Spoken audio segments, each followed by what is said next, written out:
pendidikan sedang berada dalam fase penajaman kualitas demi mewujudkan Indonesia emas. Ini bukan lagi sekedar nama, melainkan standar nasional yang menuntut harmoni antara teknologi dan karakter. Namun di sekolah, saya mengamati adanya kesenjangan nyata.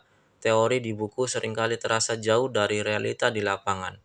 Teknologi yang kita banggakan seringkali hanya berakhir menjadi pengganti papan tulis yang statis, sementara siswa terjebak dalam kebosanan pencatatan manual. Padahal, di balik pagar kelas kita, alam adalah sekolah raksasa yang menyediakan data tak terbatas. Inilah saatnya kita mengubah teknologi dari sekedar alat konsumsi menjadi alat eksplorasi. Langkah pertama yang saya ambil adalah melakukan pemetaan gaya belajar visual, auditory, dan kinestetik. Kita harus sadar bahwa setiap anak memiliki pintu masuk yang berbeda. Jika disamaratakan, potensi unik mereka akan terpendam selamanya. Saya menyusun lembar kerja digital di Google Sheet agar penginputan data bersifat real-time. Sebelum terjun ke lapangan, saya memberikan pemahaman perangkat ini adalah sarana riset bukan untuk hiburan. Tantangan terbesar kita bukanlah menyediakan perangkat, melainkan memastikan teknologi tidak mencuri perhatian siswa dari alam. Disinilah peran kita sebagai pendidik untuk mengharmonisasikan artificial intelligence dengan natural intelligence. Di alam, mereka akan belajar tentang ketidakteraturan data karena faktor cuaca. Kita melatih siswa agar tidak hanya terpaku pada layar, tetapi menggunakan perangkat digital sebagai alat bantu untuk mendengarkan bisikan alam yang seringkali terlewatkan. Kita ingin mereka tetap menyentuh tanah dan merasakan tekstur batang pohon saat mereka melakukan riset. Inilah literasi data yang sesungguhnya, memahami data bersifat dinamis dan hidup. Perwakilan dari kelompok kinestetik memimpin kelompok lain untuk melakukan pengukuran suhu tanah di berbagai titik. Pengamatan pertama dilakukan di tanah dekat lapangan semen yang panas. Selanjutnya, anak dengan gaya belajar kinestetik juga membantu kelompok yang mengamati tanah di bawah rimbunnya pohon.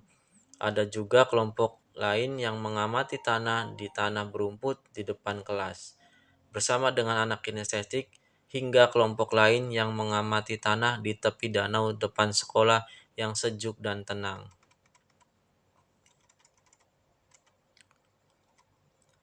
Saat alat ukur menunjukkan angka, tidak ada lagi kertas yang berceceran.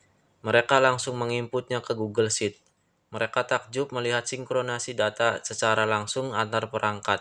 Fenomena ini memberikan sensasi nyata bahwa mereka adalah ilmuwan data yang sedang mengamati detak jantung alam. Setelah data terkumpul dalam Google Sheet, file tersebut diunduh dari Google Sheet dalam bentuk file PDF, dan file tersebut dimasukkan ke dalam notebook LM. Disinilah AI berperan sebagai asisten riset. AI membantu menganalisa temuan lapangan yang rumit menjadi poin-poin sederhana yang bermakna. Siswa tidak lagi sekedar menerima jawaban. Mereka dilatih melakukan prompting yang tepat untuk menggali hubungan antara suhu tanah dan kelembaban udara. Ini adalah harmoni sempurna antara artificial intelligence dengan natural intelligence. Kelompok dengan gaya belajar kinestetik menyampaikan hasil pengamatan mereka dengan lebih dulu menyampaikan cara penggunaan alat riset yang benar. Sementara kelompok dengan gaya belajar visual, mereka berdiskusi tentang pembuatan infografis yang menarik dari hasil pengamatan mereka. Dengan bantuan notebook LM, kelompok visual mampu mengkonversi data-data rumit dari lapangan menjadi narasi visual yang mudah dipahami, sehingga memudahkan mereka dalam memetakan pola suhu tanah secara lebih jernih. Lihatlah hasilnya. Infografis yang mereka buat dengan gradasi warna yang luar biasa menunjukkan perbandingan suhu tanah di berbagai titik pengamatan. Berkat panduan analisis dari notebook LM, presentasi tidak hanya sekedar menampilkan angka, tetapi mampu menjelaskan alasan ilmiah di balik perbedaan data yang mereka temukan. Mereka kini mampu berbicara layaknya komunikator sains muda, terampil menyederhanakan kompleksitas data alam menjadi informasi yang menarik dan mudah dipahami oleh siapa saja. Berbeda dengan kelompok visual, kelompok dengan gaya belajar auditory memanfaatkan notebook LM untuk mengubah tumpukan data menjadi percakapan intelektual yang hidup. Melalui fitur ringkasan audio dan analisis teks ke suara pada AI, mereka mendengarkan penjelasan mendalam tentang alasan ilmiah di balik perbedaan suhu yang mereka temukan di lapangan. Berbekal pemahaman auditori tersebut, mereka kemudian memproduksi podcast mini reflektif.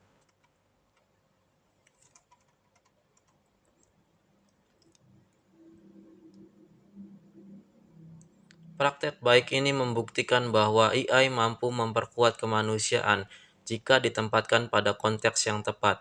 Motivasi belajar meningkatkan hasil kerja mereka diakui dan relevan. Puncak dari literasi adalah aksi, dan puncak dari teknologi adalah kemanusiaan. Salam Gempita.